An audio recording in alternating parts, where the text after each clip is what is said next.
Hallelujah. आइए हम परमेश्वर के वचन में चलें। रोमियो की पत्री उसका 8 अध्याय हम निकालेंगे, 33 और 34। परमेश्वर के चुने हुओं पर दोष कौन लगाएगा? परमेश्वर ही है जो उनको धर्मी ठहराने वाला है। और फिर कौन है जो दंड की आज्ञा देगा? मसीह है जो मर गया वरन मुर्दों में से जी उठा और परमेश्वर की दाहिनी ओर है और हमारे लिए निवेदन भी करता है। हालेलुया। यीशु मसीह के बारे में यहाँ पर 34 वचन में लिखा है, जो मर गया और जी उठा और पिता के दाहिने ओर जाकर वो बैठ गया और वो हमारे लिए क्या कर रहा है? निवेदन कर रहा है। हालेलुया। वो हमारे लिए निवेदन कर रहा है।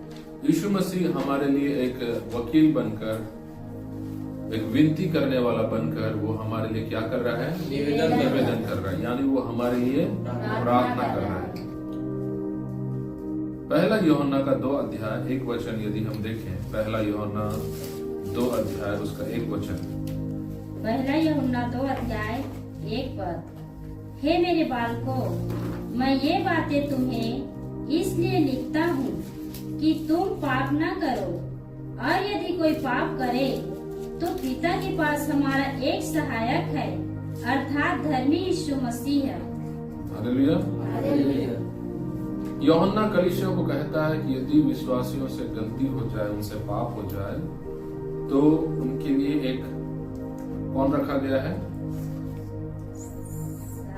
सहायक लिखा है आपके में। अंग्रेजी भाषा में लिखा है एडवोकेट, वकील एक है करके लिखा है। हालेलुया। हमारे तरफ से एक वकील वहां पर है। वकील को तो आप जानते हैं दुनिया में, है ना? अब जितना भी गलत किया हो, वकील आपके तरफ ही रहता है। आपका वकील आपको हमेशा वो कोर्ट के सामने क्या बोले? निर्दोष बोले कि दोषी बोले? आपका पकड़ा हुआ वकील, कई बार यहाँ वैसे वकील भी रहते हैं जो पलट जाते हैं, लेकिन यदि आपको सच्चा वकील मिले जो आपका हो, तो फिर वो आपके लिए खड़ा रहता है। हालेलुया। तो वचन वही हमको सिखाता है कि यदि कोई पाप करे तो उसके लिए एक वकील है, यानी यीशु मसीह जो धर्मी है। हालेलुया। और वो कहाँ पर है? पिता के पास। यीशु मसीह जी उठा और पिता के पास चला गया, और वहां पर वो हमारे लिए वकील बन करके हमारे लिए प्रार्थना कर रहा है, हमारे लिए विनती कर रहा है। हालेलुया। वही बात रोमियो में पौलुस कहता है 8 अध्याय में कि वो मरा, जी उठा और पिता के दाहिने ओर जाकर बैठ गया, और वो हमारे लिए हमेशा क्या करता है? विनती करता है। यानी एक व्यक्ति हमारे लिए बैठा है पिता के पास, जो दिन रात हमारे लिए प्रार्थनाएं कर रहा है। हालेलुया। उसकी प्रार्थनाएं कभी हमारे लिए बंद नहीं होती।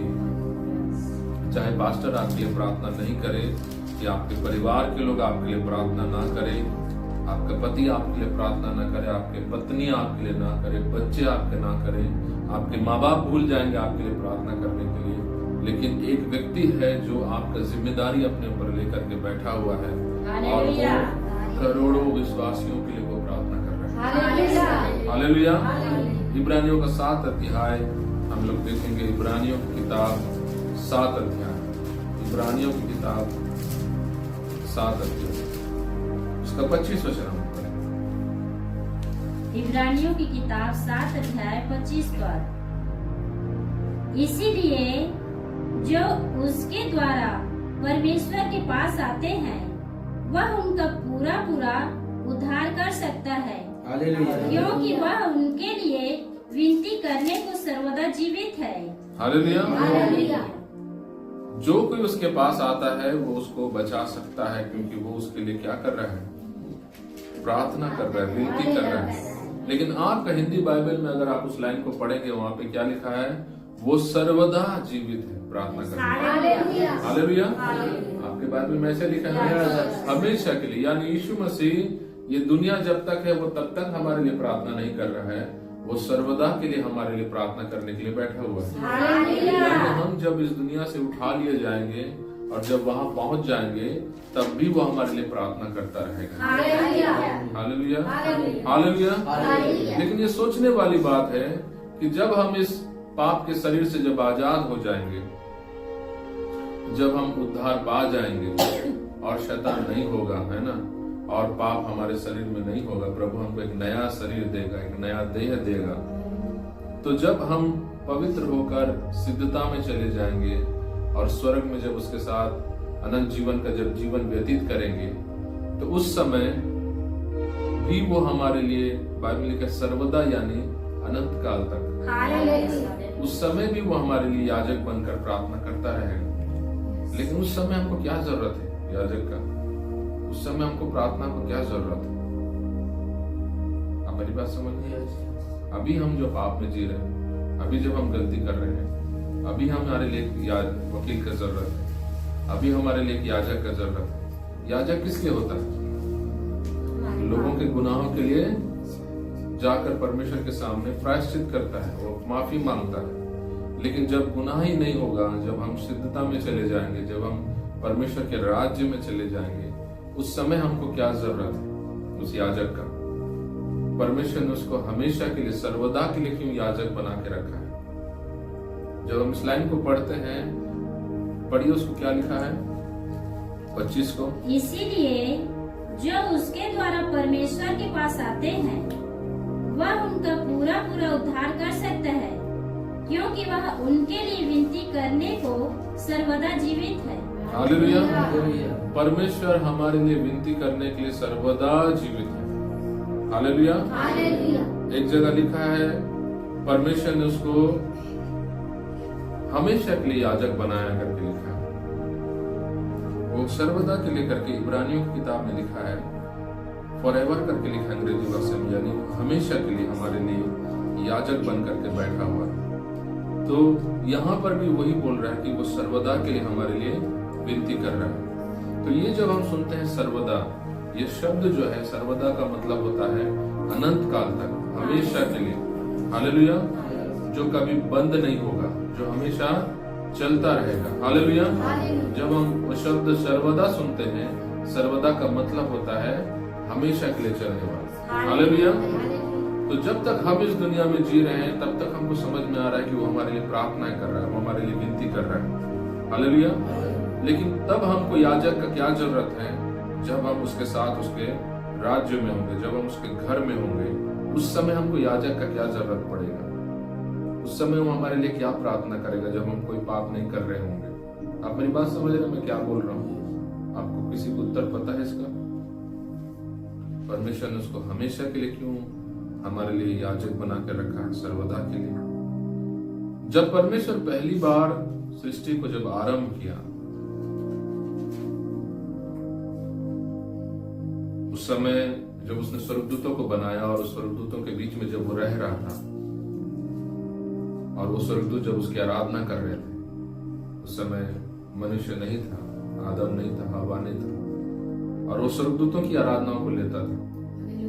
लेकिन उसी समय जब कहीं पर कोई पाप नहीं था, एक स्वर्गदूत के अंदर जिसका नाम लूसीफर है, पाप जन्म लिया, और उसके पाप के कारण उसका नियुक्त किया हुआ उसका जो दफ्तर था, उसका जो क्षेत्र था, वो अपवित्र हो गया। उसका जो आने जाने का जो रास्ता था, उसका जो जिम्मेदारी का जो जगह उसको दिया गया था, वो सब चीज अपवित्र हो गया, क्योंकि उसके अंदर पाप जन्म लिया। और बाइबल बोलता है कि स्वर्ग भी जो है यीशु के लहू से धोया गया करके लिखता है, क्योंकि उस व्यक्ति के द्वारा, उस स्वर्गदूत के द्वारा अपवित्रता जो है उसका हर जगह जहां भी वो था, कार्य कर रहा था, वो सबको वो अपवित्र किया। और यीशु का लहू सिर्फ हमारे पापों को नहीं धोया, वो स्वर्ग को भी धोया। हालेलुया। हालेलुया। और ये बात हमारे लिए समझना बहुत मुश्किल है, क्योंकि स्वर्ग का मतलब ही पवित्र जगह होता है। लेकिन बाइबल कहता है कि उसने स्वर्ग को भी अपने लहू से धोया करके। तो वो व्यक्ति का जो पाप था, उसके पाप के कारण परमेश्वर को इतना सारा काम करना पड़ा। वो एक व्यक्ति पाप करके गिर गया, परमेश्वर से अलग हो गया, फिर उसने परमेश्वर की बनाई हुई रचना को, सृष्टि को उसने खराब कर दिया, मानव जाति को उसने पाप में डाल दिया, और फिर परमेश्वर को हमारे लिए बलिदान होना पड़ा। कितना कुछ हुआ जब वो पाप शुरुआत हुआ स्वर्ग से, लूसीफर से। तो परमेश्वर जो है भविष्य में ये चीज फिर से ना दोहराया जाए। अगर कभी कोई मनुष्य फिर से स्वर्ग में यदि कोई पाप करे या कोई अपवित्रता हो, तो इसीलिए परमेश्वर उसको हमेशा के लिए महायाजक बना दिया। आप समझ गए? ताकि और पाप का गुंजाइश बिल्कुल ना हो सके। हालेलुया। और पाप को मौका ना मिल सके उसके लोगों को उससे दूर करने के लिए, और पाप को मौका ना मिल सके परमेश्वर के राज्य में गड़बड़ी लाने के लिए, विद्रोह लाने के लिए। इसलिए यीशु मसीह हमेशा के लिए महायाजक बना गया। हालेलुया। ताकि भविष्य में करोड़ों अरबों साल या अरबों साल बाद भी अगर किसी भी मनुष्य का मन बदले या वो परमेश्वर के बारे में बुरा सोचे, तो भी वो बैठा है उसको क्षमा करने के लिए। हालेलुया। तो भी उसका खून है उसको धोकर पवित्र करने के लिए। आप समझ गए?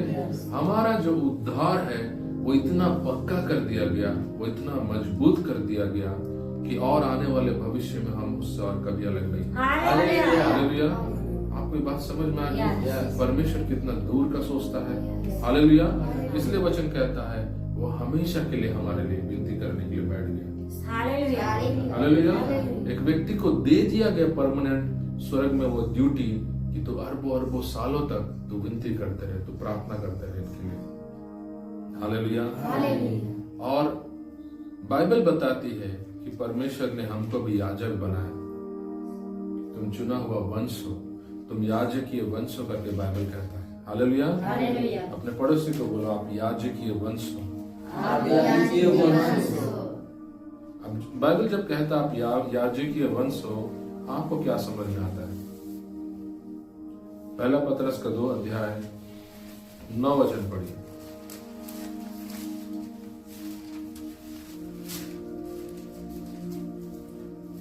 पहला पतरस 2 अध्याय का 9 पद। पर तुम एक चुना हुआ वंश और राज्य पदधारी याजकों का समाज और पवित्र लोग और परमेश्वर की निज प्रजा हो। हालेलुया। कौन सा समाज लिखा है? याजकों का समाज।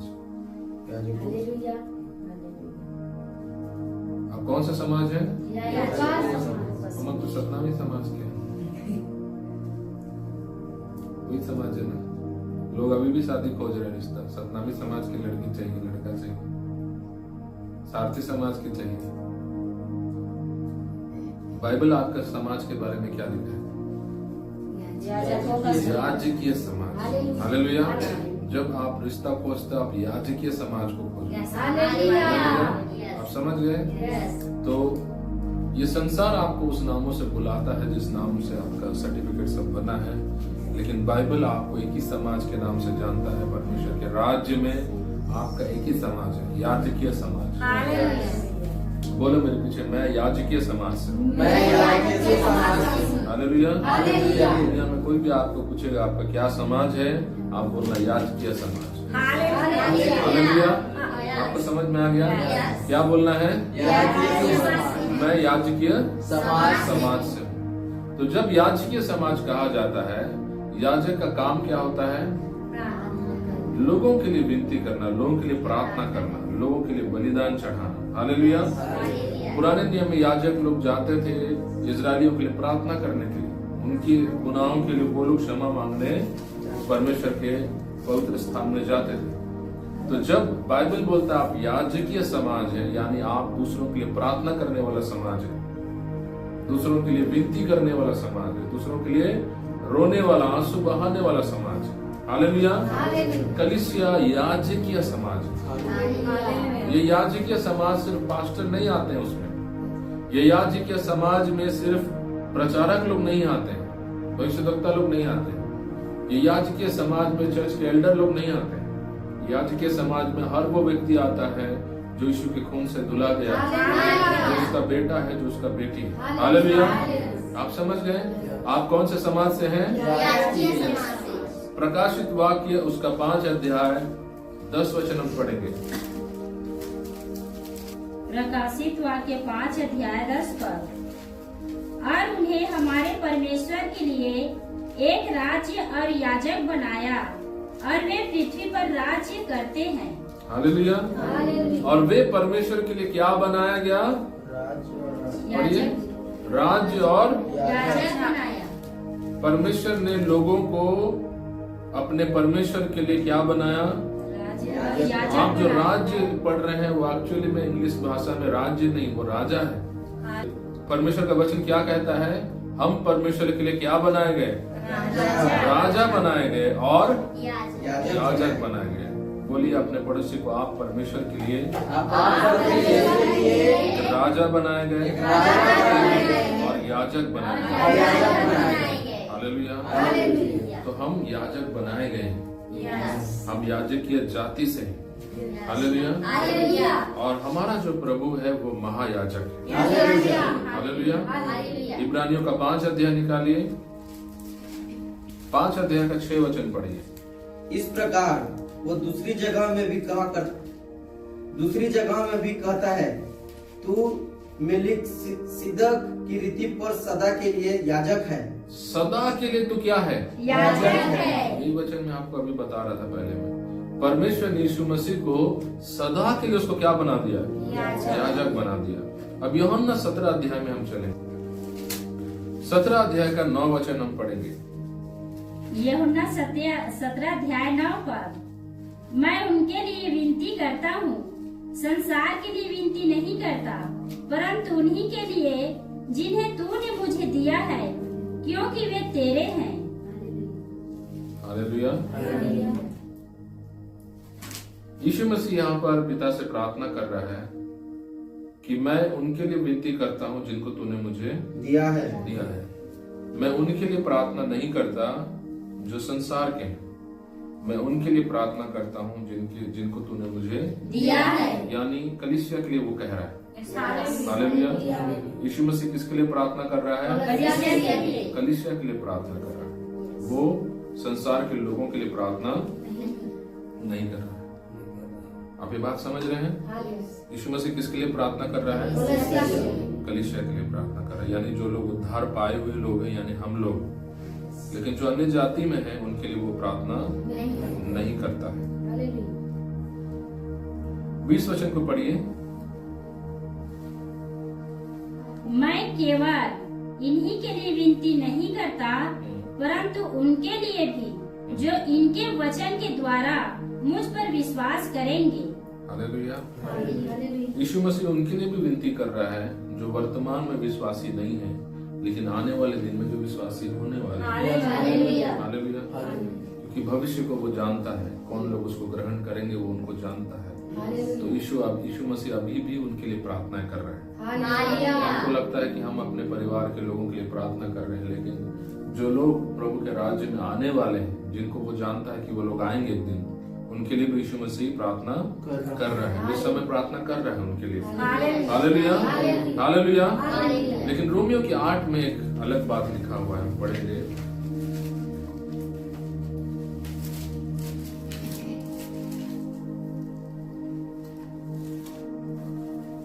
आठ का 26 वचन हम पढ़ेंगे। 8 का 26। इसी रीति से आत्मा भी हमारी दुर्बलता में सहायता करता है, क्योंकि हम नहीं जानते कि प्रार्थना किस रीति से करना चाहिए, परंतु आत्मा आप ही ऐसे आहें भर भर के जो बयां से बाहर है हमारे लिए विनती करता है। हालेलुया। यहाँ पर पवित्र आत्मा का भी प्रार्थना है। जैसे यीशु मसीह हमारे लिए प्रार्थना करता है याजक बन करके, उसी तरह पवित्र आत्मा भी अपना एक ड्यूटी उसको दिया गया है, उसका एक जिम्मेदारी है कि वो भी प्रार्थना करता है। हालेलुया। और वो कैसे प्रार्थना करता है? आहें भर भर कर प्रार्थना करता है, जो बयां से बाहर है, क्योंकि हमें प्रार्थना करना नहीं आता। हालेलुया।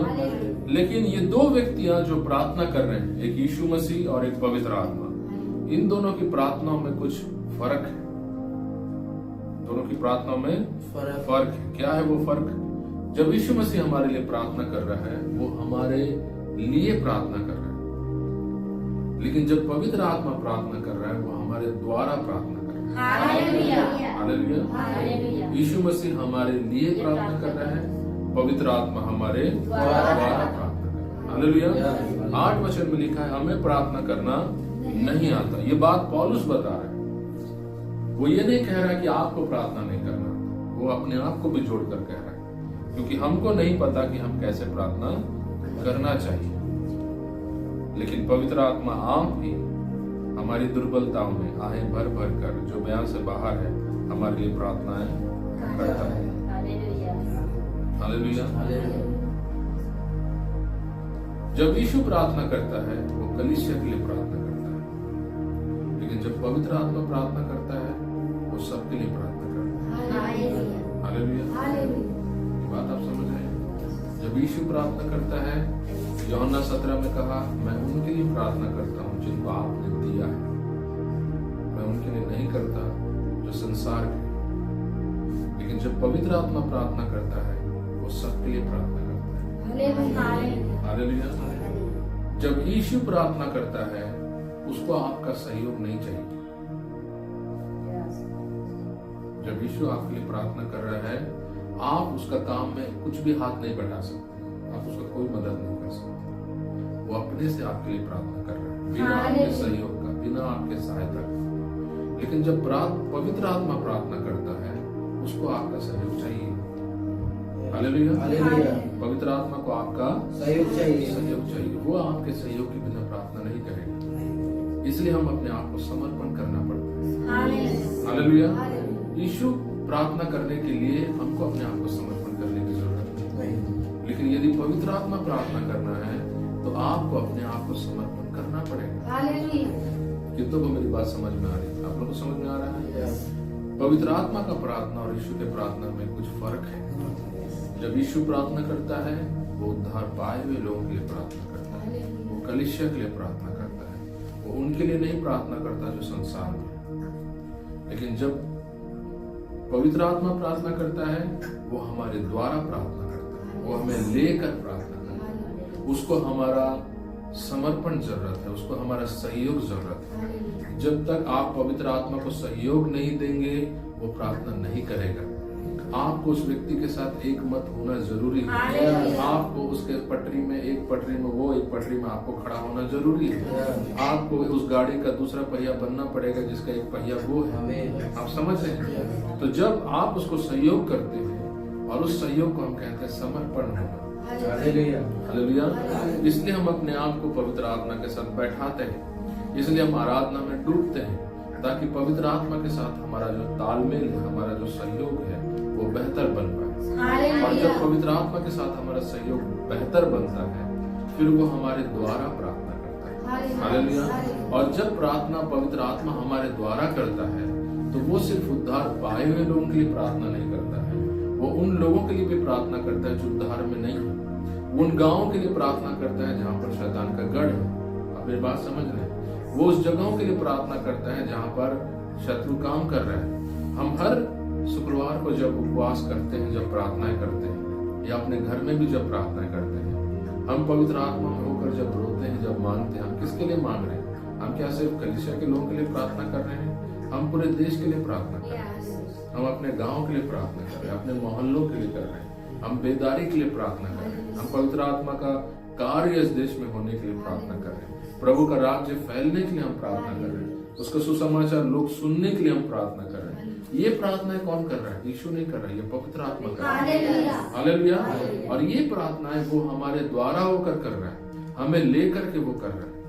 आवाज हमारी है, जबान हमारी है, लेकिन प्रार्थना उसका है। आप मेरी बात समझ गए? आवाज हमारी है, जुबान हमारी है, लेकिन प्रार्थना उसका है। और हमको नहीं आता है बोझ लेना, हमको नहीं आता है हृदय में लोगों के लिए दुख उठाना, बोझ उसका है। हालेलुया। इसलिए हम उसके साथ सहयोग होते हैं ताकि उसका बोझ हमारे दिल से होकर के निकले, ताकि उसका दर्द जो है, उसका दुख जो है हमारे मुंह से निकले। हालेलुया। वचन में पौलुस कहता है हमें नहीं पता किस तरह प्रार्थना करना चाहिए, पवित्र आत्मा आहें भरता है। हालेलुया। वो दुख के साथ रोता है क्योंकि उसने लोगों को बनाया, वो सृष्टि जो है उसकी है। लोगों को जब हम देखते हैं, अगर वो हमारे घर के नहीं है, वो मारवाड़ी है, वो सिंधी है, या कोई अन्य जाति धर्म का है, हमको उससे कोई लेना देना नहीं, लेकिन परमेश्वर को लेना देना है। हालेलुया। क्योंकि सब कोई उसका बना है, वो रचना है। हम सिर्फ अपना घर के लोगों का जब नाम आता है तो हमारा दिल बोझ से भर आता है, क्योंकि हम मतलबी लोग हैं, हमारा परिवार में किसी का पांव टूटा है, कोई बीमार है, तो बोझ पूरा भरा रहेगा, पूरा बोझ से हम प्रार्थना करते हैं। लेकिन उस व्यक्ति के लिए जिसको हम जानते नहीं, जिसको हम देखे नहीं, हम उसके लिए बोझ के साथ प्रार्थना नहीं कर सकते। हालेलुया। तो इसीलिए परमेश्वर ये प्रार्थना का काम हमें नहीं दिया, बल्कि वो खुद करता है, क्योंकि हमारा प्रार्थना शरीर में होता है और हम मतलबी प्रार्थना करते हैं। लेकिन जब हम समर्पण करते हैं अपने आप को, जब पवित्र आत्मा के साथ हम सहयोग करते हैं, कैसे वो सहयोग होता है? उसके साथ समय बिताने के द्वारा। इसलिए आराधना के समय हमको इधर उधर देखकर समय बर्बाद नहीं करना है, हमको उसके साथ सहयोग करना है। हालेलुया। जब आराधना हो रही है तो क्या हो रहा है? हम गाना गा रहे हैं, हम एक पद्धति को फॉलो कर रहे हैं कि वचन के पहले गाना गाना जरूरी है। वो पद्धति नहीं हो रही है। वचन के पहले हम गाना इसलिए गाते हैं, प्रार्थना के पहले हम इसलिए आराधना करते हैं ताकि हम उसके साथ तालमेल बैठा पाए, हम बेहतर अपने आप को समर्पण कर पाए, उसका हृदय के साथ हमारा हृदय कनेक्ट हो सके, उसका मन के साथ हमारा मन जो है एक हो सके। इसलिए हम आराधना में जाते हैं। Hallelujah, hallelujah. ये जितनी जल्दी हम समझ जाएं, हमारी प्रार्थनाएं जो है शरीर में ना हो करके वो आत्मा में हमेशा होगा। हम पास प्रार्थना में बैठते हैं और प्रार्थना आत्मा में ना हो करके हमारा प्रार्थना कई बार शरीर में होता है। जब प्रार्थना विषय दिया जाता है, लोग खराटे ले रहे हैं, लोग सो रहे हैं, लोग झूम रहे हैं। क्या हो रहा है? वो शरीर में, वो आत्मा में नहीं है।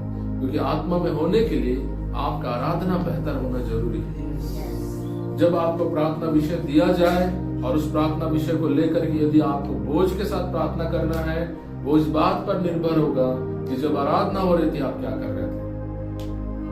जब वचन बोला जा रहा है, वचन बोलते समय आपका मन इधर उधर जा रहा है, आप ये वो बातों को सोच रहे हैं, आपका माइंड फोकस नहीं है।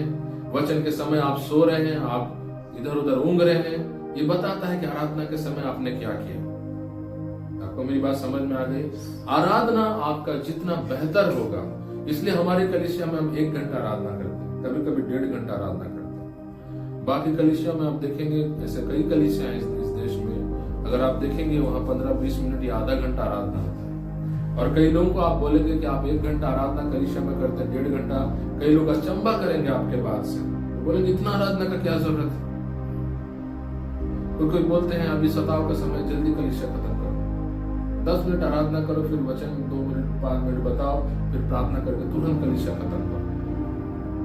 क्योंकि उनके लिए कलीसिया, परमेश्वर जो है, उनको कुछ सिखाया नहीं। जो बातें आप सीखे हैं वो कई पास्टर लोगों को भी नहीं पता है। आपको नहीं समझ में आया? जो बातें आप इस कलीसिया में एक विश्वासी सीखा है, वो बातें कई पास्टरों को भी नहीं मालूम, सेवकों को नहीं मालूम। जो गांव-गांव, नगर-नगर घूम रहे हैं, जो स्टेज पर खड़े हो रहे हैं, उनको भी नहीं मालूम पवित्र आत्मा के साथ तालमेल बैठा है। उनको भी अभी तक ये बात प्रकाशित नहीं हुआ है कि प्रार्थना हमारा काम नहीं बल्कि पवित्र आत्मा का काम है। हालेलुया। ये बात घमंड करने की नहीं है, मैं आपको ये घमंड करने के लिए नहीं बता रहा हूँ, मैं आपको परिस्थिति बता रहा हूँ, इस दुनिया में क्या परिस्थिति चल रहा है। और लोग अचंबा करेंगे जब आप बोलेंगे कि हम 1 घंटा आराधना कर रहे हैं। क्योंकि मैं खुद जब बोला तो लोगों को अचंबा लगा। पास्टर बेनी एक बार बता रहे थे कि वो एक प्रभु के महान दास, जिनका नाम बिल ब्राइट है, और वो जो प्रभु के दास हैं, वो कैंपस क्रूसेड करके एक संस्था है। उस संस्था में लोग गांव-गांव घूम करके जो है फिल्म दिखाते हैं यीशु मसीह का। हमारे गांव में भी बचपन में आता था यीशु मसीह का पिक्चर। आप वो देखे हैं, एक तो अंग्रेज टाइप का एक यीशु मसीह जो बनाया है, सबसे पुराना पिक्चर यीशु मसीह का है ना, सबसे पहला पिक्चर हिंदू जो भारत में जो है उसको दिखाया गया, अभी भी यूट्यूब में आपको मिलेगा।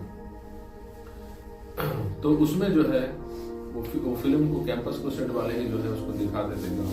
हम लोग शाम को बैठकर बच्चे लोग देखते थे यीशु मसीह का। पास्टर लोग आकर बताते थे ये ऐसा ऐसा हुआ, बीच में रोकते थे और फिर उसको बताते थे कि ये हो रहा है, ये हो रहा है, क्योंकि हम नया है तो हम नहीं समझ पाएंगे उसको।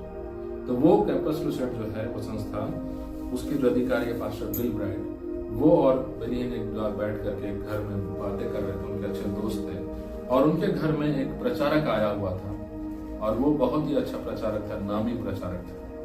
और उस प्रचारक को पास्टर बेनियन ने जब पवित्र आत्मा के बारे में बताया तो उन्होंने बोला ऐसी बात तो मैंने कभी नहीं सुनी। कि पवित्र आत्मा का मुझे सहायता लेना है, पवित्र आत्मा से मुझे बातें करना है, पवित्र आत्मा से मुझे संगति करना है, ऐसी बातें तो मैंने कभी नहीं सीखी। तो बेनी ने उनको पहली बार उस प्रचारक को ये बात सिखाया कि पवित्र आत्मा एक व्यक्ति है त्रिएकता में। जैसे हम पिता से बात करते हैं, जैसे हम यीशु से बात करते हैं, वैसे पवित्र आत्मा से भी हमको बात करना है, क्योंकि वो त्रिएकता में एक व्यक्ति है और उसको हम अनदेखा नहीं कर सकते, क्योंकि वो त्रिएकता का सामर्थ्य है। हालेलुया। जब परमेश्वर ने बोला उजियाला हो, तो बाइबल लिखा है पवित्र आत्मा वहां मंडरा रहा था जल पर, गहरे जल पर। तो उस शब्द को जो है उजियाले में जो परिवर्तित किया, वो सामर्थ्य पवित्र आत्मा का ही था। हालेलुया। और पिता ने जब पिता स्वर्ग को छोड़कर कभी पृथ्वी पर नहीं उतरा, आपको बात पता है?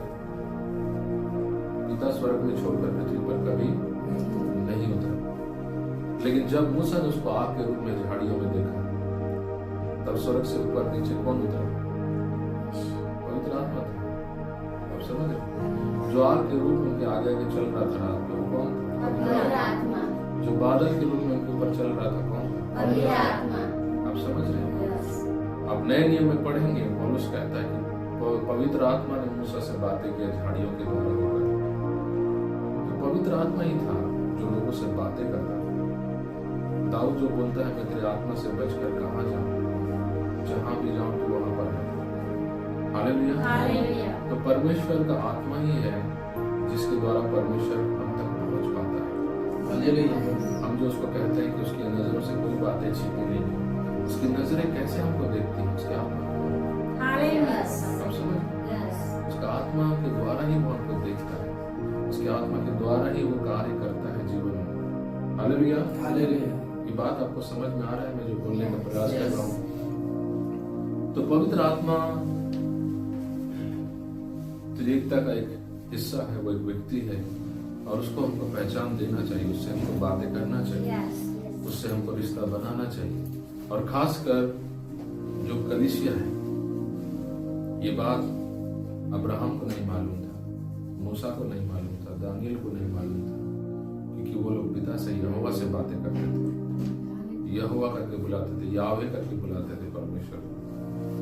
ये बात जब यीशु मसीह आया उस समय चेलों को नहीं मालूम था, फरीसी शास्त्रियों को नहीं मालूम था, लोग यीशु से बातें करते थे, उसको जानते थे। लेकिन जब कलीसिया बना, यीशु मसीह बात सिखा कर गया कलीसिया, उसके लिए तुम रहना, उसका इंतजार करना।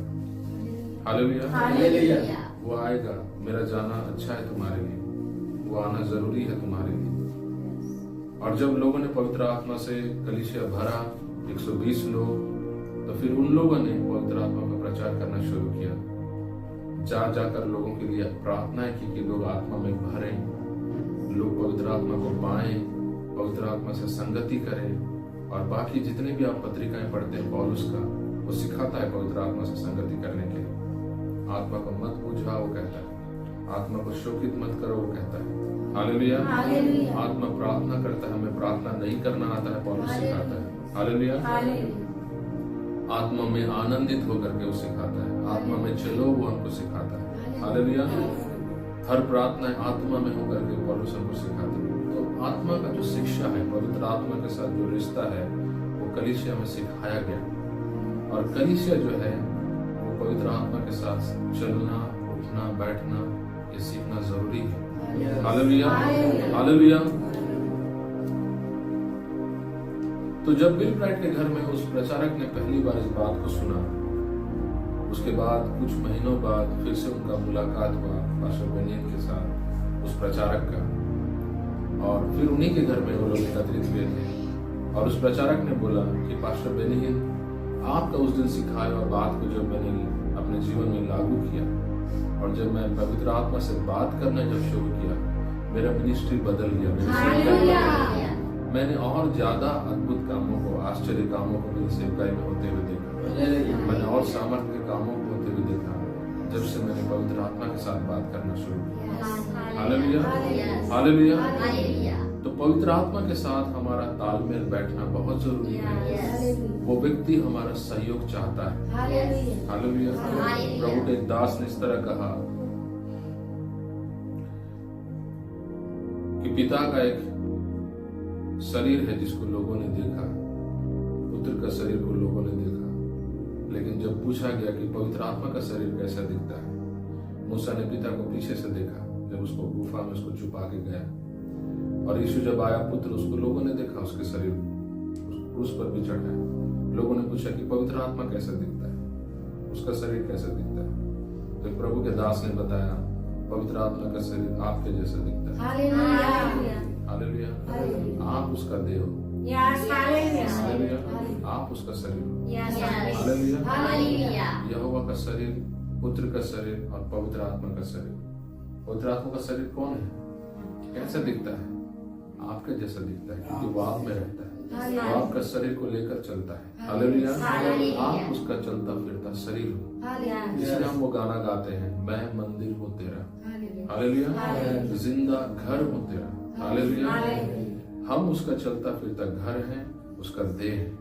इसलिए हमारे द्वारा ही परमेश्वर जो है लोगों को स्पर्श करता है, हमारे मुंह के द्वारा वो लोगों से बात करता है। हमारा आवाज दूसरों को तभी स्पर्श करता है क्योंकि वो आवाज में उसका आवाज रहता है। हालेलुया। हम जब बीमारों पर हाथ रखते हैं, हमारा शरीर से ज्यादा उसका शरीर छूता है बीमारों को। हालेलुया। आप समझ गए मैं जो बोल रहा हूँ। तो पवित्र आत्मा के साथ हमको सहयोग करना है, जैसा 26 वचन में लिखा है, आत्मा आप ही आए भर भर कर हमारे लिए विनती करता है। हालेलुया। कई लोग बोलते हैं पवित्र आत्मा विनती करती है, पवित्र आत्मा आती है, पवित्र आत्मा छूती है। पवित्र आत्मा कोई स्त्री नहीं है या कोई वस्तु नहीं है कि आप उसको आती है, जाती है, छूती है आप बोल लेंगे। वो एक व्यक्ति है। और जैसे यीशु को आप यीशु आई थी नहीं बोलते हैं, यीशु आया था बोलते हैं, पिता आया था बोलते हैं, वैसे पवित्र आत्मा को हमको आया था बोलना है। आप समझ रहे हैं। लेकिन क्योंकि लोगों को ये बात सिखाया नहीं गया कलीसियाओं में, कई कलीसियाओं में, कि पवित्र आत्मा असल में है कौन, उसका परिचय ठीक से दिया नहीं गया, इसलिए लोग सोचते हैं कि पवित्र आत्मा व्यक्ति नहीं बल्कि वो एक शक्ति है, वो एक हवा है, वो एक आग है, वो एक तूफान है। और जैसे हम हवा को बोलते हैं हवा आई करके, उसी तरह पवित्र आत्मा को बोलते हैं पवित्र आत्मा आई। हम जिस तरह आग को बोल रहे हैं आग जल रही है, उस तरह पवित्र आत्मा को भी हम बोलते हैं पवित्र आत्मा जल रही है। आप मेरी बात समझ गए? जब हम उसको वस्तु की तरह देखते हैं फिर हमारी भाषा भी अलग हो जाती है। जब हम उसको व्यक्ति की तरह देखते हैं फिर हमारा बातचीत अलग हो जाती है। हालेलुया। तो पवित्र आत्मा को एक व्यक्ति की तरह ही हमको देखना है। जैसे हम यीशु को देखते हैं, जैसे हम पिता को देखते हैं, वैसे हमको पवित्र आत्मा को भी देखना है। हालेलुया। ये तीनों अलग होते हुए भी तीनों एक ही है। हालेलुया। कुरिन्थियों में कहता है एक परमेश्वर है, एक आत्मा है। हालेलुया। लेकिन ये तीनों अलग अलग रूप से काम भी करते हैं। ये तीनों का अलग व्यक्तित्व है। पिता का अलग व्यक्तित्व है, पुत्र का अलग व्यक्तित्व है, पवित्र आत्मा का अलग व्यक्तित्व है। इन तीनों का एक ही अस्तित्व है, लेकिन व्यक्तित्व तीनों का अलग अलग है। ये बात है हमारे लिए समझना मुश्किल होगा। आप खुद एक त्रिएक है। हालेलुया। आप क्या हैं? त्रिएक। आप तीन चीजों में बने। क्या क्या आप तीन चीजों में बने हैं? आप शरीर है, आप मन है, आप आत्मा है। आपका शरीर, आपका मन, आपका आत्मा अलग अलग रहता है क्या? शरीर एक जगह गया, मन एक जगह घूमने गया, आत्मा एक जगह घूमने गया, ऐसा होता है? तीनों एक साथ जाते हैं।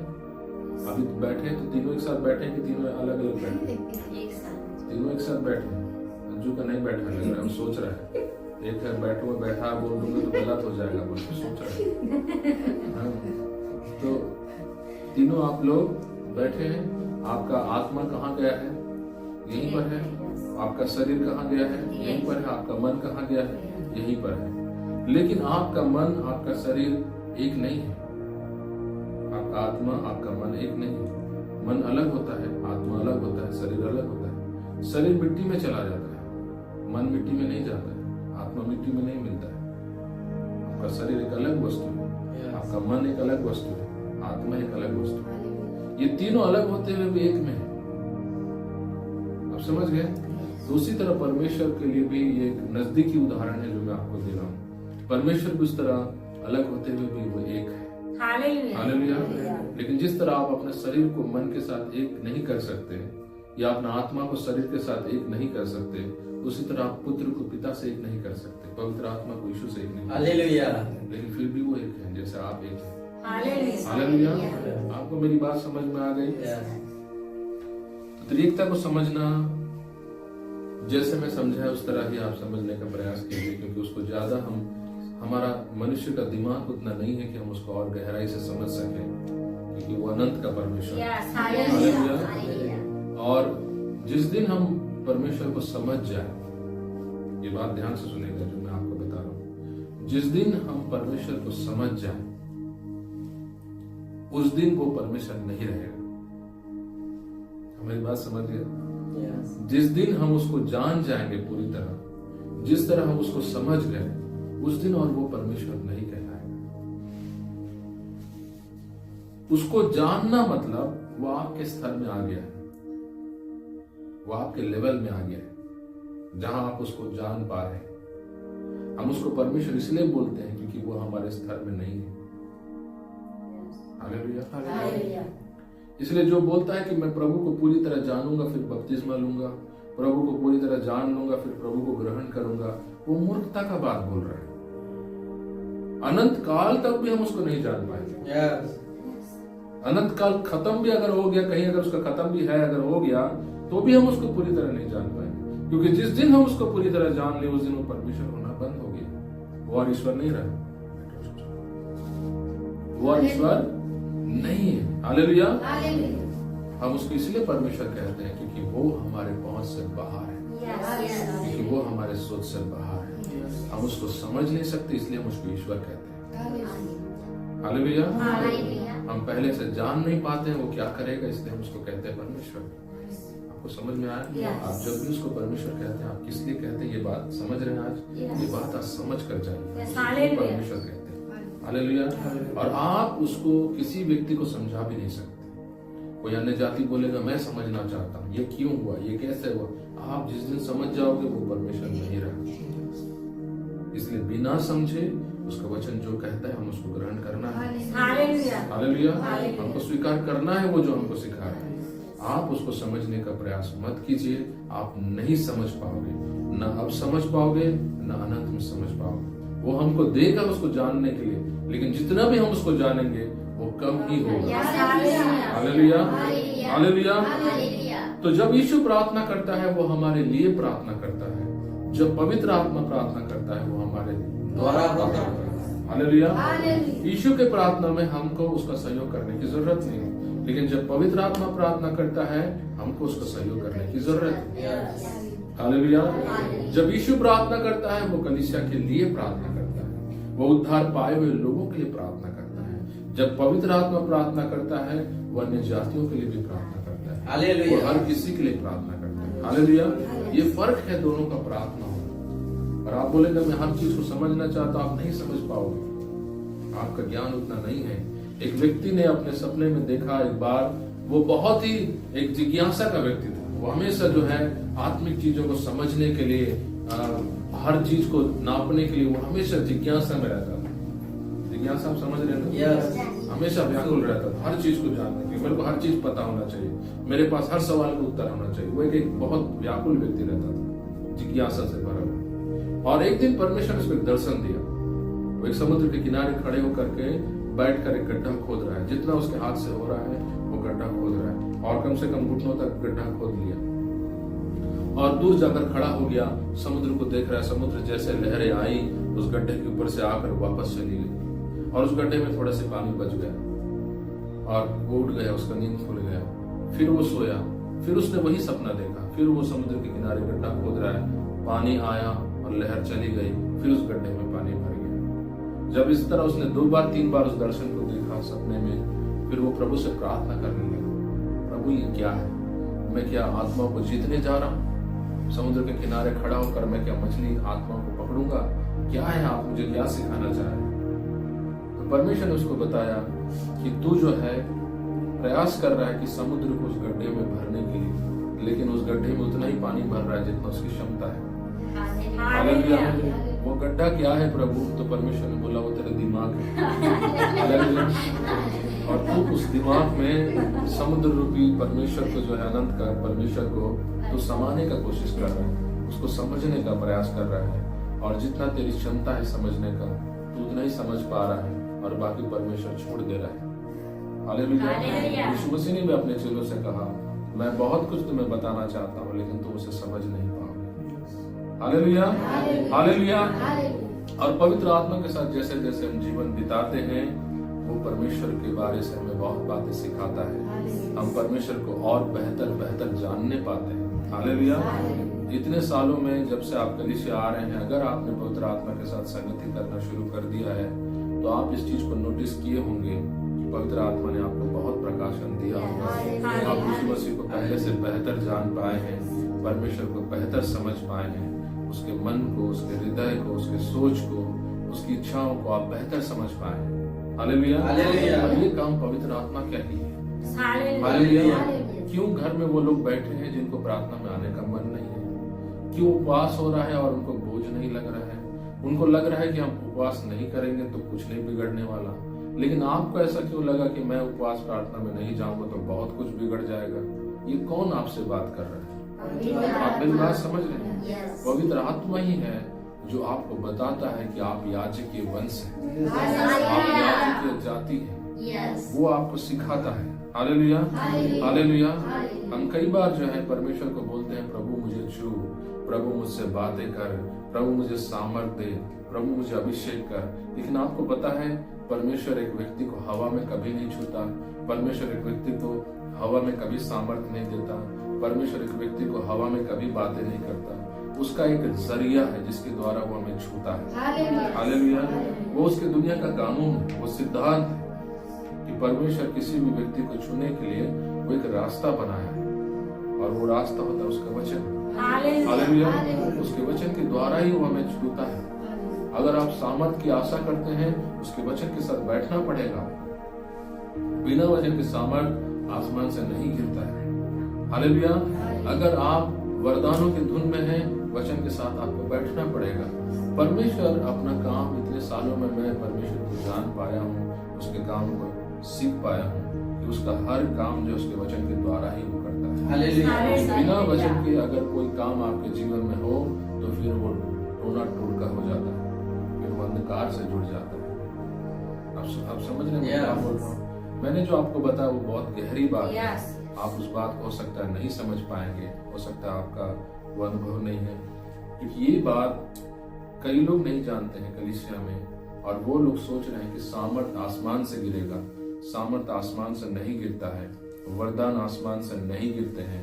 प्रभु का कोई भी कार्य हवा से नहीं आता है, उसका कार्य हमेशा वचन से निकलता है। हालेलुया। जो भी काम परमेश्वर करता है वचन के द्वारा करता है। और वचन के द्वारा, जब ये बातें मैं आपको पहले भी कलीसिया में सिखाया, वचन के द्वारा जब आप तक कोई चीज पहुंचती है तो वो चीज शुद्ध होती है, वो चीज पवित्र होती है, वो परमेश्वर की ओर से होती है। जो चीज वचन के द्वारा पहुंच करके फिल्टर होकर के नहीं पहुंचा फिर वो दूषित है, वो प्रदूषित है। आप ये बात समझ गए? वचन इस फिल्टर का काम करता है। जैसे आप फिल्टर में डाला हुआ पानी आप बेहिचक पीते हैं बिना सोचे समझे, क्योंकि आपको पता है फिल्टर में डाला गया चीज वो पवित्र होकर के निकल रहा है, वो साफ होकर के निकल रहा है। उसी तरह परमेश्वर का छुआ हुआ कोई भी स्पर्श बिना वचन के जब आता है वो प्रदूषित होता है, वो परमेश्वर की ओर से नहीं होता है। हालेलुया। तो पवित्र आत्मा के साथ अपना संगति बनाइए। पवित्र आत्मा आपको वचन में ले जाता है। हालेलुया। जो भी व्यक्ति पवित्र आत्मा के साथ संगति करता है वचन उसके दिल के करीब रहता है। हालेलुया। आप पवित्र आत्मा के साथ संगति करने वाला व्यक्ति हैं और वचन आपके दिल में कार्य नहीं कर रहा है, आप गड़बड़ी में हैं। आप पवित्र आत्मा के साथ नहीं, आप किसी और के साथ संगति कर रहे हैं। या तो आप अपने साथ संगति कर रहे हैं या तो आप शत्रु के साथ संगति कर रहे हैं। क्योंकि जब भी पवित्र आत्मा के साथ आपका संगति होगा वचन के लिए आपका भूख को वो बढ़ाता है। हालेलुया। और परमेश्वर आपके जीवन में वो चीज कभी नहीं देगा जो चीज आपको वो प्रकाशित नहीं किया वचन से। लिखिए, बहुत जरूरी है। जो चीज पवित्र आत्मा ने अपने वचन के द्वारा आपको प्रकाशित नहीं किया, वो चीज वो आपको कभी नहीं देगा। आपको परमेश्वर कोई भी चीज देने से पहले वो चीज वो आपको बताएगा, वो आपको प्रकाश करेगा वचन के द्वारा। आप ऐसा चीज नहीं पा सकते जो आपको मालूम ही नहीं कि वो चीज है। बात समझ गए? कोई भी वरदान या कोई भी अनुग्रह या कोई भी परमेश्वर का कार्य जो आपके द्वारा वो करना चाहता है, पहले वो आपको प्रकाश करेगा। पहले वो आपको बताएगा कि वो वस्तु है क्या। पहले वो आपको प्रकाश करेगा कि वो चीज है इस दुनिया में। पहले वो आपको बताएगा कि परमेश्वर ये काम करता है। पहले उस चीज का आपको परिचय देगा, पहले आपको जानकारी देगा। हालेलुया। फिर उस चीज को पाने के लिए आपके अंदर वो भूख देगा। पहले वो आपको परिचय कराएगा और फिर उस चीज को पाने के लिए आपके अंदर वो भूख देगा। फिर जब आप उस चीज के लिए जब मांगोगे दिन रात, तब वो परमेश्वर आपको देता है। हालेलुया। आपको पता ही नहीं कि चंगाई वरदान भी एक है, और आप अचानक से ऐसे जा रहे हैं, आप किसी को और कैसे है बोल के हाथ थपथपाए वो चंगा हो, ऐसा नहीं होता। आपको पता होना चाहिए चंगाई वरदान क्या है। वो आपको पहले प्रकाश करेगा। फिर जब आप उस चीज को जानोगे, प्रभु आपको भूख देगा। मांगो उस चीज के लिए पिता से बोलो। फिर पवित्र आत्मा और आप एक होकर के आप प्रार्थना में बैठ जाते हो पिता से। फिर आप कई दिनों तक मांगते रहते हो, उपवास करते हो, रोते हो, प्रार्थनाएं करते हो। फिर वो वरदान आपके जीवन में काम करता है। आप समझ गए? ये परमेश्वर का काम करने का तरीका है। मैं कैसे जाना? इसलिए प्रभु के साथ चलना और अनुभव होना बहुत जरूरी है। आपका सालों साल बीतना है प्रभु में, आप परमेश्वर को जानने के लिए, उसका काम जानने के लिए, उसका तरीकों को जानने के लिए। परमेश्वर कहता है उन्होंने मेरे मार्गों को नहीं जाना। क्या है वो मार्ग? उसके तरीकों। पिछली बार सुन रहे थे वचन इजराइलियों के बारे में, उन्होंने मेरे मार्गों को कभी नहीं जाना। परमेश्वर क्या काम कर रहा है, कैसे कर रहा है, क्या सोच रहा है। आपको समय लगता है। आप 3 साल 4 साल में एक निपुण सब जानकार व्यक्ति नहीं बन सकते। आपको समय लगेगा, आपको टाइम देना पड़ेगा परमेश्वर के लिए। आपको उसके साथ यात्रा करना पड़ेगा। आप यहाँ से स्टेशन का यात्रा करके आप नहीं जान सकते। आपको यहाँ से जम्मू तक का यात्रा करना पड़ेगा। आपको मेरी बात समझ में आ रही है? एक लंबी यात्रा परमेश्वर के साथ आपका होना है। कई लोग यहाँ से स्टेशन चल के छोड़ दे रहे। स्टेशन तक गए, स्टेशन तक जाते तक पूरा कूदते रहे, गाना गाते रहे, आराधना करते रहे, ओ प्रभु धन्यवाद, पवित्र आत्मा कितना मस्त, पूरा बोलते रहे स्टेशन तक। फिर वहां से उनका यात्रा बंद हो गया। फिर वो लोग डूब गए काम में, फिर वो लोग डूब गए संसारिकता में। फिर 2 साल 3 साल बाद फिर उनका यात्रा शुरू हुआ। फिर यहाँ से लेकर के वो लोग डिमरापुर तक चले, फिर वहां से रास्ता यात्रा बंद हो गया। मैं जो बताने का कोशिश कर रहा हूँ आपको समझ में आ रहा है? यात्रा आपका निरंतर प्रभु के साथ चलते रहना है, बिना बंद किए। हालेलुया। हाँ, उतार चढ़ाव आएंगे, कभी हम लड़खड़ाएंगे, कभी ठोकर खाएंगे, लेकिन यात्रा बंद नहीं होना है। यात्रा प्रभु के साथ आपका चलता रहना है। हालेलुया। आप जितनी लंबी यात्रा चलेंगे, आप अपना प्रभु को उतना बेहतर से समझ पाएंगे, उसको जान पाएंगे, उसके कार्यों को आप समझ पाएंगे, उसके तरीकों को आप समझ पाएंगे। और तब आपके पास कुछ होगा लोगों को देने के लिए, कलीसिया को देने के लिए, दुनिया को देने के लिए। हालेलुया। आप उससे यात्रा नहीं किए और आप सोचेंगे पास्टर जी जैसा समझाते हैं मैं वैसा समझाने लगा, आप नहीं समझा पाएंगे, क्योंकि वो यात्रा आपका होना जरूरी है। हालेलुया। आप वो चीज को देखा होना चाहिए जो आपका पास्टर ने प्रभु को देखा, परमेश्वर के उस रूप को देखा, उसके उस हिस्से को देखा। आप उस चीज को देखना है, उसको उस साइड को देखना पड़ेगा। परमेश्वर का उस भाग को आपको जानना पड़ेगा, उसका हृदय का उस भाग को आपको देखना पड़ेगा। हालेलुया। उसका न्याय करने का, उसका काम करने का उस भाग को आपको देखना पड़ेगा। और ये एक दिन में नहीं होता, ये यात्रा में होता है। हालेलुया। आपके कमजोरियों में आप उसको देखना पड़ेगा, आपके ताकत समय में आप उसको देखना पड़ेगा, आपकी विफलता समय में आप उसको देखना पड़ेगा। हालेलुया। और हर चीज में हम उसको सीखते रहते हैं, हम अपने परमेश्वर को जानते रहते हैं। हालेलुया। और इस यात्रा में, इस सीखने में सबसे बड़ा जो टीचर, जो ट्यूशन टीचर हमारा है वो है पवित्र आत्मा। हालेलुया। हर परिस्थिति में जहां हम गिर रहे हैं, जहां हम उठ रहे हैं, जो भी बातों से हम गुजर रहे हैं, वो हमको बोलता है इसको देखा, ये चीज को देखा, इसको गौर किया, वो हमको दिखाता रहता है हर चीज को। हालेलुया। अगर वो ना रहे तो हम उन चीजों को नहीं देख सकते। इसीलिए हर दिन उस व्यक्ति के साथ हमको बैठना है, इसलिए दिन भर उससे हमको बातें करते रहना है। इसलिए उस व्यक्ति के साथ संगति में रहना है। हालेलुया। पवित्र आत्मा के साथ हमारा संगति हमेशा रहना है। आपको पता है संगतियां की इस समय बटी है बाइबल में कितने सुन जानते हैं? पुराने नियम में लोगों की संगति कुछ मिनटों की होती थी, महीनों में, साल में या सप्ताह में बहुत कम परमेश्वर उनको दर्शन दिया। कोई बादल से आवाज आई, कोई पहाड़ पर परमेश्वर थे और वो लोग आए, आकर के परमेश्वर के साथ संगति की। डेली की नहीं, महीने में, हफ्ता में, साल में, बहुत कम, बहुत दुर्लभ। फिर पुत्र आया, पुत्र के साथ वो लोग हर दिन संगति, हर दिन मतलब 24 घंटे में, दिन में कुछ घंटे, जब तक वो उनके लिए उपलब्ध रहता था उसके साथ वो बैठते थे, चर्चा करते थे, सीखते थे। लेकिन अब जो संगति है वो निरंतर संगति है। हालेलुया। हालेलुया। बाइबल सिखाती है कि निरंतर प्रार्थना करो। पुराने नियम में सप्ताह, महीना में उनका बातचीत होता था परमेश्वर से। यीशु मसीह के समय में कुछ घंटों बात होती थी यीशु मसीह से, लेकिन आज के समय में हर सेकंड जैसे हमारा सांस चल रहा है, हमारा पवित्र आत्मा के साथ संगति। हालेलुया। हालेलुया। हम उसका मौजूदगी को हमेशा पहचान देना है। पवित्र आत्मा की मौजूदगी को हमेशा पहचान देना है। अपने पड़ोसी को बोलो ये बात। पवित्र आत्मा की संगति में निरंतर अपने आप को समय देना है। आप लोग नहीं सुन रहे, इसलिए आप, मैं जब बोला तो आप सोच रहे क्या बोले, सुन रहे लेकिन आपका ध्यान कहीं और है। पवित्र आत्मा की मौजूदगी को, पवित्र आत्मा की मौजूदगी को, बोलिए अपने पड़ोसी को, पवित्र आत्मा की मौजूदगी को पहचान लीजिए, पहचान लीजिए। अपने से बोलिए, पवित्र आत्मा की मौजूदगी को पहचान लीजिए। कहाँ है उसकी मौजूदगी? को पहचान लीजिए। कहाँ है उसकी मौजूदगी? आपके अंदर में है उसकी मौजूदगी। वो आसमान पे नहीं बैठा है, वो आपके अंदर बैठा है। हालेलुया। उस मौजूदगी को आप पहचान लीजिए। आप वो अभ्यास करिए अपने जीवन में, उसके साथ रिश्ता बनाइए। ये है पवित्र आत्मा के साथ रिश्ता बनाना।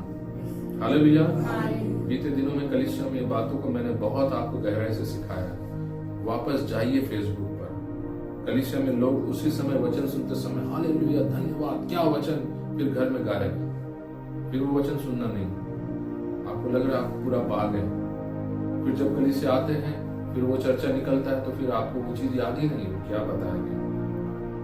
अगर आप गंभीर हैं पवित्र आत्मा के साथ रिश्ता बनाने के लिए, जो अभी आज के दिनों में, बीते दिनों में जो वचन जो गया है आपके पास, वचन को फिर से रिवाइंड कीजिए, उनको सुनिए, वो आपका जीवन को बदल देगी। वो वचन आपको एक अलग स्तर में ले जाएगा। अगर आप सच में गंभीर हैं आत्मिक जीवन में उठने के लिए, अगर आप पवित्र आत्मा को गहरा नजदीकी से उसको देखना चाहते हैं, उन वचनों का आप अनदेखा कर ही नहीं सकते। जो व्यक्ति उन वचनों का अनदेखा कर रहा है, परमेश्वर का वचन कहता है ये उस व्यक्ति के समान है जिसने आईने में अपना चेहरा देखा और घर जाकर भूल गया वो कैसा था। ये वो लोग हैं जो वचन सुनकर धन्यवाद हालेलुया देते हैं और घर जाकर उन वचनों को मनन नहीं करते। अगर आप गंभीर हैं, आप वापस आईना में अपने आप को देखेंगे। आप बार बार देखिए अपने आप को, परमेश्वर के वचन को हालेलुया। वो वचन जो आपको बीते दिन कार्य किया, आपके जीवन को स्पर्श किया, आप उसको कैसे भुला सकते हैं। जो भोजन आपको इतना स्वाद दिया, आप घर जाकर फिर उसको बनाते हैं। मेरी बात आप समझ गए? कलीसिया में आए, बिरयानी खाए, कितना स्वादिष्ट बने जैसे बिरयानी। घर जाते हैं, अनसुया सिस्टर बना तो ना जी बिरयानी है, मुकेश भाई लग गया डेली बिरयानी बनाने, वो स्वाद हमको फिर से मिलना है। आप कोई शादी पार्टी में गए, वहां पे कोई खीर खा लिए, ऐसा खीर तो बनना चाहिए। आप घर में आकर उसको ट्राई कर रहे हैं फिर से वो स्वाद को लाने के लिए। वचन का क्या हो रहा है? वचन को क्यों नहीं ट्राई कर रहे? उस बात को फिर से क्यों नहीं जा रहे उसमें जाने देखने के लिए? हालेलुया। तो परमेश्वर ने हमको याजक बनाया है, हम लोग याजक की जाति से हैं, इसलिए हर शुक्रवार को, कई जगहों में शनिवार को, गांव में हमारे जो है कलीसिया शनिवार को उपवास प्रार्थना करते हैं। और इसलिए कलीसिया जो है उपवास रहकर प्रार्थनाएं करता है। आज जो हम लोग यहाँ बैठे हैं, ये याजक का ड्यूटी हम कर रहे हैं। हालेलुया। जो हमारी बुलाहट है उसको आज हम पूरा कर रहे हैं। Yes. हालेलुया। हालेलुया। लेकिन जो लोग उपवास में नहीं बैठते किसी भी वजह से हो, मुझे कोई फर्क नहीं पड़ता आपका क्या वजह है, आपका ड्यूटी है, आप दूर में रहते हैं, आपका तबीयत खराब है, परमेश्वर को इन चीजों से कोई लेना देना नहीं। वो आपको ड्यूटी दिया है, आपको वो ड्यूटी करना ही है। हालेलुया। कितने लोग ड्यूटी किए हैं या ड्यूटी करने वालों लोगों को देखे हैं? अब देखें ड्यूटी करने वाले लोगों को। लोग ड्यूटी महीने में 10 दिन जाते हैं, 15 दिन जाते हैं, रोज जाते हैं। कई ड्यूटी में लोगों को छुट्टी भी नहीं मिलता है, और कई ड्यूटी में लोगों को छुट्टी मिला तो 1 महीना में या 2 या 3 बस। आप बोलेंगे आज मेरे घर मेहमान है, मैं नहीं आऊंगा, ठीक है, आपको छुट्टी मिल गई। आप कल बोलेंगे मेरे को अस्कट लग रहा था, एकदम सुस्ती लग रहा था, उठ नहीं पा रहा, दूसरा दिन छुट्टी मिलेगी। लेकिन आप लगातार 3, 4, 5 दिन हर महीने ऐसे दोहराते रहेंगे, आपको क्या नौकरी में रखा जाएगा? आप कभी नहीं बोलते हैं कि आज बारिश हो रहा है, आप कभी नहीं बोलते मेरा घर दूर है, आप कभी नहीं बोलते मेरे घर मेहमान आए। आप अपना घर में बोल देते हैं देख ले मेहमान आए हैं, बोला ड्यूटी जाना है, आपने दूसरों पर सौंप देते हैं, आप देख लो। लेकिन चर्च जाने के लिए मेहमान आ गया तो आप देख लो नहीं बोलते, मैं हूं ना, मैं देखूंगा बोलते। चर्च जाने दो, प्रार्थना बंद होने दो, पास प्रार्थना नहीं जाएंगे तो क्या हो जाएगा? आप मेरी बात समझ रहे हैं? आप जो चाल चल रहे हैं वो कपटी चाल है। पिछले शुक्रवार को आपने यहीं पर सुना वो वचन, हे फरीसी और शास्त्रियों, कपटियों, यीशु मसीह चिल्ला रहा था, कपटियों, हाय तुम पर, वो जीवन छोड़ दीजिए। आप अगर पवित्र आत्मा को देखना चाहते हैं, आपको गंभीर बनना पड़ेगा परमेश्वर के राज्य। अगर मुझे अकेला उपवास प्रार्थना करना होता, शुक्रवार पर रखने की जरूरत नहीं, मैं अपना उपवास प्रार्थना कभी भी कर लेता। ये जो उपवास प्रार्थना शुक्रवार पर रखा जा रहा है, ये कलीसिया के हित के लिए रखा जा रहा है, लोग इसमें शामिल हो सके, लोग सीख सके। नया लोग आप घर में उपवास रहो बोलेंगे, उनको मालूम नहीं कैसे रहा जाएगा, उनको पता नहीं क्या प्रार्थना करनी चाहिए। कलीसिया आपको एक डायग्राम दिखा रहा है, एक मदद कर रहा है, आपको सहयोग कर रहा है कि आप सीखो उपवास में। आप अकेले से अपना व्यक्तिगत जीवन में प्रार्थना उपवास के लिए समय नहीं निकाल पाते, लेकिन शुक्रवार आता है तो आप ऑटोमेटिकली आपका एक माइंड बन जाता है कि आज मेरे को खाना पीना नहीं करना, आज मेरे को उपवास रहना है। वो आपको धकेलता है उपवास करने के लिए। कलीसिया में रखा गया उपवास प्रार्थना, और जब कलीसिया में उपवास प्रार्थना हो रहा है, कलीसिया के लोग घर में बैठे हैं, ये क्या बताता है? मैं फिर से बोलूंगा, इससे कोई मतलब नहीं कि आपका घर में क्या काम है, आपको कहाँ जाना था, आप कितने जिम्मेदारियों में डूबे हैं। जैसे संसार आपको जब ड्यूटी में रखता है, आप उसके सामने कोई वजह, कोई बहाने नहीं रख सकते हैं, उसी तरह स्वर्ग के सामने भी कोई बहाने, कोई वजह काम नहीं आएगा। हालेलुया। आप याजकीय जाति हैं, आप राजा हैं, आप याजकीय वंश हैं। जैसे यीशु महायाजक है, वो आपको याजक बनाया, याजकों के ऊपर महायाजक बैठा है। जैसे वो लोगों के लिए हमेशा प्रार्थनाएं करता है, अब आपका भी काम है कि आप लोगों के लिए हमेशा प्रार्थनाएं करो। आप डेली अपने रायगढ़ के लिए प्रार्थना करो, आप रोज कलीसिया के लिए प्रार्थना करना है, रोज अपने भाई बहनों के लिए आपको प्रार्थना करना है, रोज लोगों के उद्धार के लिए आपको प्रार्थना करना है। क्यों? क्योंकि आप उस ड्यूटी में परमेश्वर आपको डाल दिया है, आपको वो जिम्मेदारी दे दिया है, वो सौंप दिया है। हालेलुया। लेकिन हम सुबह उठकर सिर्फ हमारे लिए प्रार्थना करके हम निकल देते हैं। आप याजक की ड्यूटी नहीं कर रहे हैं, आप लोगों के लिए, दूसरों के लिए जब प्रार्थना करेंगे तब आप याजक की ड्यूटी कर रहे हैं। हालेलुया। खाली प्रभु मुझसे बात कर वचन से, खाली प्रभु मुझे अभिषेक कर, खाली प्रभु मेरे परिवार को आज संभाल के रखना, खाली प्रभु मेरे को अभिषेक करना, ये याजक की ड्यूटी नहीं है। याजक की ड्यूटी वो है, अपने से ज्यादा जब दूसरों के लिए आप प्रार्थना करते हैं। आप जिस मोहल्ले में रहते हैं उसके लिए डेली आपको प्रार्थना करना, शुक्रवार को नहीं, हर दिन आपको प्रार्थना करना। तब आप बोलेंगे मैं याजक की जाति में हूँ। हालेलुया। समझा था बाबा मैं जो बोला था? डेली आने मन के लिए प्रार्थना करना है, रोज अपन देश भर प्रार्थना करना है, रोज अपन कलीसिया भर प्रार्थना करना है। लेकिन हम खाली शुक्रवार इसके करते हैं, वो याजक की ड्यूटी नहीं है।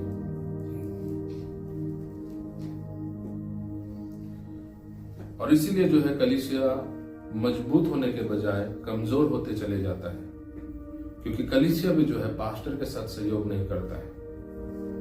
पास्टर जो कलीसिया के लिए रखता है, उसका बलवान होने के लिए, उसका ताकत पाने के लिए कलीसिया पास्टर का सहयोग नहीं करता है। और जब जब भेड़ की बात सोनू पास्टर के यहाँ मैं प्रचार कर रहा था, वहां पर जब तक कलीसिया अगुवे के अधीन में नहीं आएगा, वो भेड़ कभी सुरक्षित नहीं रह सकता। भेड़ को सुरक्षा उसके चरवाहे से मिलता है। जब तक वो चरवाहे के अंडर में है, उसके अधीन में है, तब तक वो सुरक्षित है। जो भेड़ चरवाहे से भटक कर दूर जा रहा है, अपने मन मुताबिक जी रहा है, अपने मर्जी से चल रहा है, उसके ऊपर कोई सुरक्षा नहीं होता। इसलिए शत्रु उसको हमेशा मारता है, इसलिए वो हमेशा बंधनों में जकड़ जाता है। और कभी कभी वो लोग प्रभु को छोड़कर वापस अन्य जाति में चले जाते हैं। बीते दिनों में आप देखिए कई विश्वासी कलीसिया में नहीं दिखे, कई संडे पार हो गए विश्वासी लोग दिखे नहीं, कई शुक्रवार पार हो गए विश्वासी लोग दिखे नहीं। ये क्या बताता है? आप वो भेड़ हैं जो अगुवे के अधीन में रहना आपको पसंद हो। अगर आप अपने अगुवे के अधीन में नहीं हैं, फिर आप किसके अधीन हैं? आप जरूर किसी न किसी के अधीन में होंगे। आप जिसके अधीन में हो वो आपका चरवाहा है। तुमन जेकर अधीन में हो, अगर तुमन भेड़ हो, अगर ते पास्टर के अधीन में नहीं है तो पक्का ते काकरो दूसरा के अधीन में हंस। वो दूसरा कौन है? तो घर के लोग मन हो सकते हैं, या अंधकार की दुनिया के आत्मा मन हो सकते। और उसके अधीन में रह करके आप कलीसिया में पास्टर से आशीष पाने का चाहेंगे, अनुग्रह पाने का चाहेंगे, आपको नहीं मिलेगा। नम्रता, इसलिए नम्रता बहुत जरूरी है। नम्र व्यक्ति ही अधीनता में रहता है। अहंकार आपको हमेशा अधीनता से दूर रखता है। हालेलुया। परमेश्वर इस वचन के द्वारा हम सभी को आशीषित करे।